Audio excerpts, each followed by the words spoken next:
Hey everybody, and welcome to another edition of Eddie's Toy Box, and today we're going to be taking a look at the Batman, the animated series, Funko Pops, from the Pop Heroes line. Now, this is based off of exactly what I just said. Let's fix this camera here.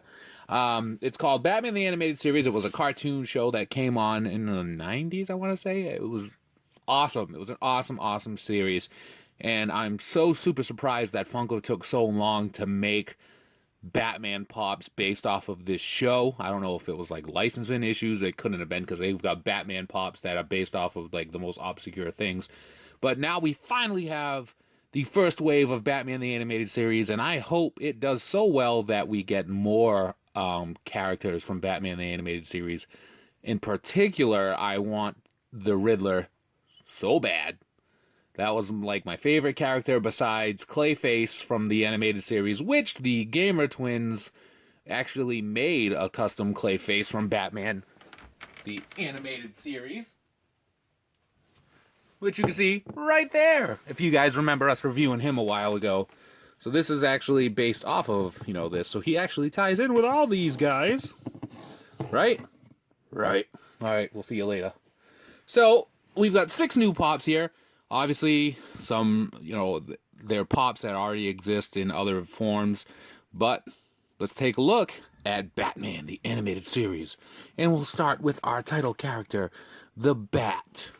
So, he's got the logo there with the yellow in the background. That's, how it was in Batman, the animated series. I like that he's got a thinner, it's not a thinner mold, but it's not as thick as, the Batman Pops that we're used to seeing, where they have the traditional Pop body with the arms down by the side.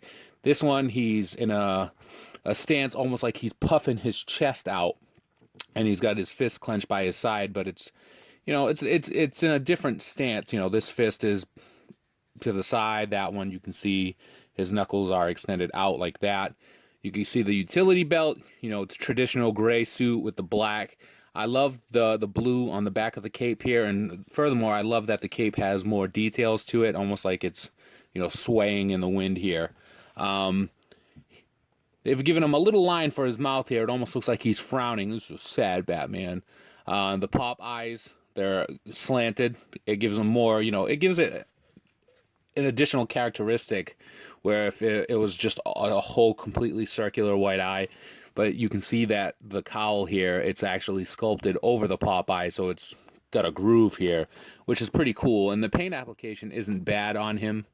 Mine, however, has difficulty standing on his own. I think the feet might be lopsided, or it might be the weight of the cape pushing it back. But if I angle his head a certain way, he stands. But if I put his head forward, he doesn't. So you have to sway it to the side. So he's like, lean back, I'm Batman, and this is my 800th Pop of me, right? Batman's crazy. He got a crazy amount of Pops, Batman. So then we'll move on to his sidekick, Robin.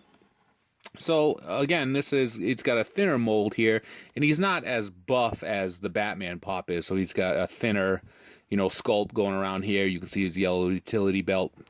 The R for the Robin, which is pretty cool. There isn't any real paint issues here.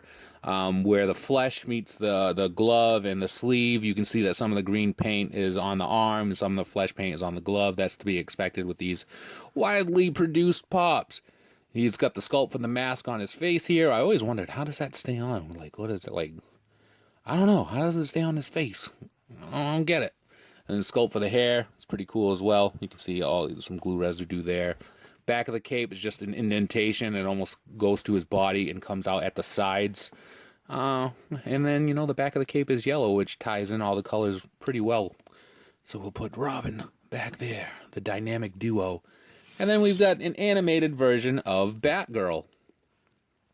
So her cape significantly shorter. You can see right here coming out from the bottom of her hair.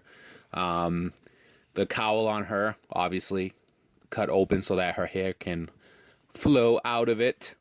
I like that, the blue from the cowl meets the black of the mask here, and then she's got these thick eyelashes. You can see, as far as the design goes, hand on her hip like most traditional Pop females are. You got the blue gloves, which you can see the paint bleeding into the gray, which is always a bummer, but again, they're to be expected. None of these are bobbleheads either, by the way. That's just a Marvel thing, because these are DC. She has her, little stand here to help her stand up, because she's got the thin body with the huge head, which eventually may cause one of the Smooth Criminal Michael Jackson lean-in pops, which, that happens, and it's awful. But articulation-wise, she can move her head like this, but not too far because of the cape and the body and her hair being so thick. But, again, why would you want to move her head all the way around anyway? And then we'll move on to the Clown Prince of Crime, which is my favorite variation of the Joker. So you can see that as far as the pop goes, they've went the route with giving him the card here, which is always awesome. He's got the Joker card there. He's got his face on it. It's pretty awesome. And with these animated pops, they can always get away with making it look more true to the character, just because it is a cartoon. As far as the suit goes, he's got his purple suit here. Under it, he's got the orange shirt with the blue tie there. You can see the little flower on his coat. White gloves. The sculpt for his head is awesome. His jaw comes out, significantly lower than the rest of the head. It's not just a circular pop mold here. The yellow teeth with the red lips. This is how I envision the Joker. It's pretty cool. I like the the white on the face paint here with the arched eyebrows. You can see the sculpt for the hair goes up at an angle, almost like devil-esque hair. He's got the little groove on the front for his hair as well. On the back, you can see his coattails. Just the purple paint is pretty, awesome. And look at that. Look at the little detail on the back of the card. Just got the orange checkers there. That's pretty cool, too. Just the additional details that go into making these are pretty sweet. Like, maybe there would have been just a white background there, but it's got the orange check, so that's pretty awesome. And then we'll move on to Harley Quinn here. So she's wearing, the Harley Quinn outfit, which is how, I remember Harley Quinn growing up. So we've got, the little hat here, like over a mask with the same way Robin wears his mask. She wears hers. I have no idea. Maybe hers sticks to the white paint. I don't know. So you can see half red, half black. You got the little balls here on the end. Back of the pop, all the meshing on the hands, the diamonds, the black and the red paint, which, it could be an issue with, how Funko does their molds and their paint jobs, but it's not that bad with Harley Quinn here. You can see that the white for the meshing does go into the sleeves, though, which is kind of, but at the same time, it is what it is. She's got a clear base as well. All the females from this line have the clear base. Articulation-wise, her head moves back and forth. And you have a perfect Harley Quinn with her Mr. J to go right there. And then finally, we've got Poison Ivy. So this really looks pretty, it's pretty awesome. It looks just like her. So you've got, the orange hair here, just a thick mold. Not much details as far, it looks like it's just scooped on there. Then you've got, the flesh paint leading into her green outfit. So the darker green to the lime green, hand on her leg here, other hand on her hip, because again, for the most part, all the hands are on their hips. All the way around, you can see not many paint issues. It looks like this is where the legs connect.